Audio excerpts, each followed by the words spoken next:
Cybersecurity Hub has a story about the greatest, largest crypto hack in history. And they're talking about how North Korea pulled off this big crime. I don't know how this is possible. Crypto is still new for a lot of people, and we're waiting for those paper dollars to go away and cryptocurrency to take over Bitcoin, all the digital finance that is headed our way in the future. The article says a couple weeks ago, nearly 1.5 billion in crypto assets were stolen from a Dubai-based cryptocurrency exchange. I really don't know how this is possible. All the cybersecurity protections in place, and everything that people are looking out for in terms of having data and information stolen. This actually happened. Does anyone know what type of systems are being used to protect the assets for the company? These type of businesses are usually looking for developers that have skills with C++, Golang, Java. I wonder who's responsible for the protection of sensitive information in the business database. Are they using MongoDB, MySQL, Redis? It doesn't matter. Someone needs to be protecting those assets, and I'm really curious on how they're getting it done, or why it didn't get done, I should say. The article states that initial investigations suggest that attackers deployed malware to manipulate transaction approvals, enabling them to divert funds from the rightful owners into their own pockets. Unbelievable. What are the malware protection resources? How is their cybersecurity team directed to handle proactive malware defense? A business SOC team is typically empowered to discover, assess, and handle security risks, continuously optimize the internal security detection systems, be responsible for analyzing cyber threat from network traffic, conduct red and blue security drills to simulate malware attacks so security problems are identified and remediated before you lose 1.5 billion in cryptocurrency, and enhancing standard incident response procedures, which they're in incident response mode right now, and responding to internal alarms and identifying high-risk vulnerabilities. I would definitely consider the largest crypto heist in history part of a high risk, and just that should have been taken care of. How did this slip through the cracks? The Cybersecurity Hub is reporting this as the largest crypto heist in history, far more than the over 600 million that was stolen a few years ago.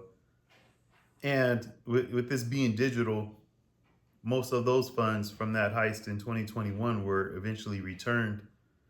And that's something that's really interesting when you think about, a team of guys pulling up in front of a bank, a Federal Reserve, mask, machine guns, bulletproof vests, all those things.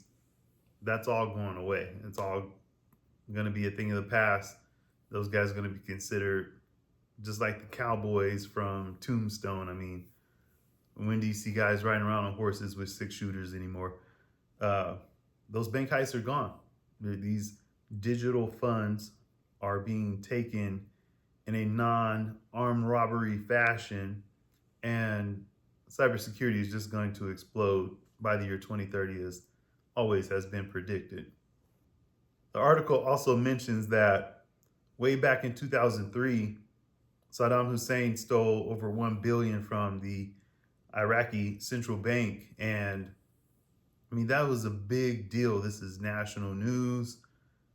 Wars are being fought, lives are being lost over this. And now with digital money, digital currency, you're not seeing the same type of response. I have family, I know people who fought in Iraq for this country, and it was a lot of that associated with money. I mean, it typically, most problems all fall back to finances, and stealing $1 billion from Iraq kicked off a lot of things. And now we're looking at this digital currency heist. What is that going to spin off into? Are you going to see an attack or a battle that includes guns and bullets, or is this all laptop servers, Wi-Fi? We're in a totally different realm. Having certified cloud security professionals on staff to protect cloud database systems is paramount. It's always great to have new business, new funding, new resources, but those assets must be protected. And while there is the experience factor there, the knowledge, we're entering new territory. So to post a job and say you're looking for someone that has 10 years of crypto data protection experience, I mean, you might be hard pressed to find them. But if you're getting industry certified professionals who have proven the capability to learn quickly and apply their knowledge from their training to this new landscape, you're going to be in great shape. Business officials have been willing to share that 400,000 Ethereum and staked Ethereum coins were stolen as part of this heist. And they're initially stored in a cold wallet, funds somehow transferred to a hot wallet, and then pulled from there under the possession of these malicious attackers who had no rights to these cryptocurrencies. In the future, look for ways to protect business and make sure the same thing doesn't happen repeatedly. If it happens once, okay, let's have some lessons learned. Let's prepare. Let's be ready for battle in the future, but some things are going to have to get better.